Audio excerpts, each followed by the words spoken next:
Hello, how are you all doing? So today, it happened in my morning session with a client. I was having a conversation, and she seems to be very challenged because she happens to be in a relationship which she feels has reached its expiration date.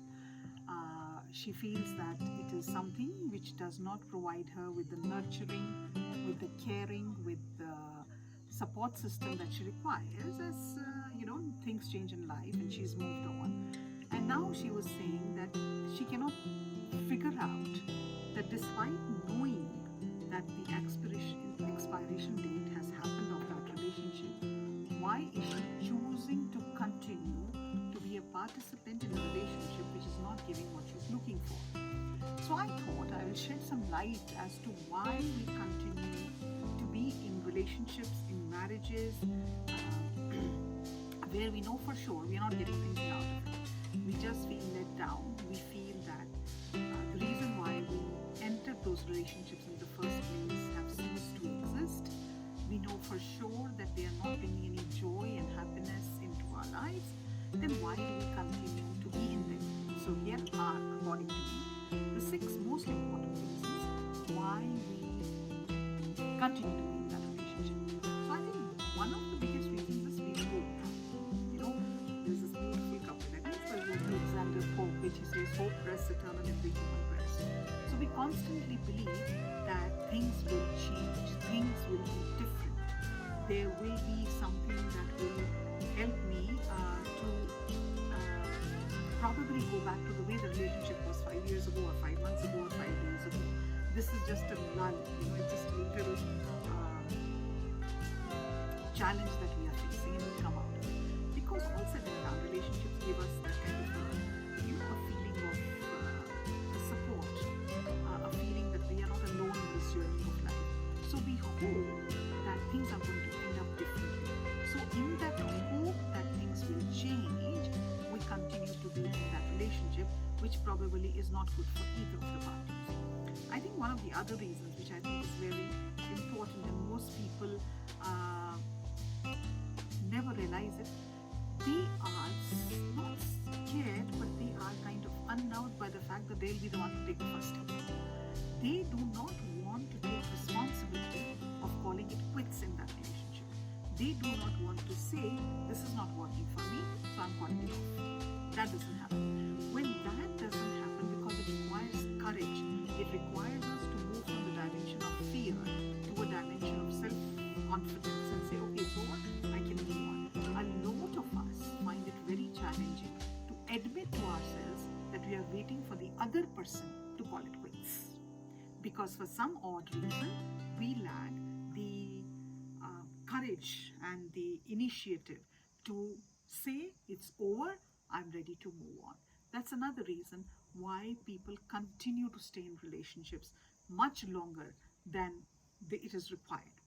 The third reason is this is I find very funny, and despite my years of counseling and therapy practice, I find that amazing. We always hope the other person will change. We always believe, this thing that no, things will get better.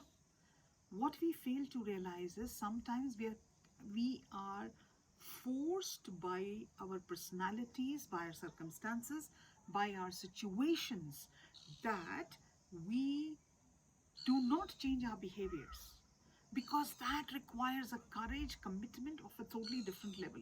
We do not want to make that effort. We think things will happen automatically. Things will change.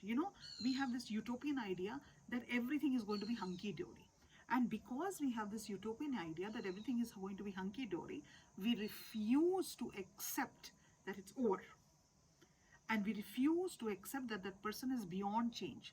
That person has probably moved on. The person is not interested.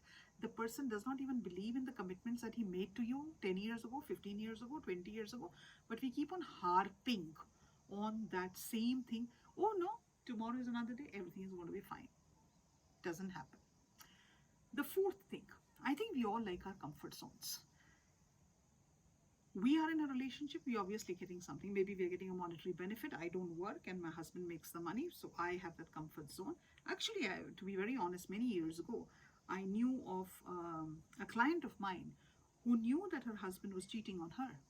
And she continued to be in the relationship because she said she was too lazy to go searching for a job at that age, and she was probably in her 40s at that time. She was fine by the fact that her husband was cheating on her because she did not want to work hard to be financially independent. So, when we get into that kind of a comfort zone, we refuse to challenge ourselves. We refuse to rise like a phoenix from the situation that we are in and make the necessary uncomfortable changes because we like our comfort zone. We don't want to let go of what we have, as little as it may be. Another reason why people tend to uh, happen is that uh, in some corner of their heart and mind, there is this idea that things will go back to normal somewhere. I don't know why they think like that, why they believe that despite all that they see in front of their eyes, they refuse to acknowledge and understand and interpret and reflect upon that things are never going to go back to what they were. So, this utopian idea that things will go back to where it was, we'll be in love again, we'll respect each other again, we will be able to cherish each other again. I'm not saying that it is not possible, but that happening of that scenario is as rare as the sighting of the dodo bird. It's highly unlikely. So, the question then we need to ask ourselves is that at the end of the day, if we believe we are responsible for where we are in our lives, and it's a culmination and a combination of the choices that we have made, then why don't we call it quits? Is something that we have to self reflect upon. Are we comfortable being in this situation for the next 5, 10, 15, 20 years? Or we want to make the change? If you are ready and willing to make the change, it is important for you to understand that that change is going to come at a cost.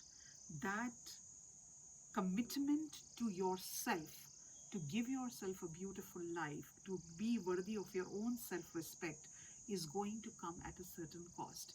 When you start to understand and interpret that entire scenario, trust me, that's when you will call quits in a relationship. I hope you like this content. I hope somewhere it will give you the opportunity to self reflect upon the situation that you find yourself in, fortunately or unfortunately. But if you liked it, do comment on it and tell me if there are other challenges that you're facing in your relationships. I'll be happy to address it at some point in time. And you can follow me at Dr. Nalini Taneja on Instagram. And great talking to you, and we'll keep the conversation going. Bye for now.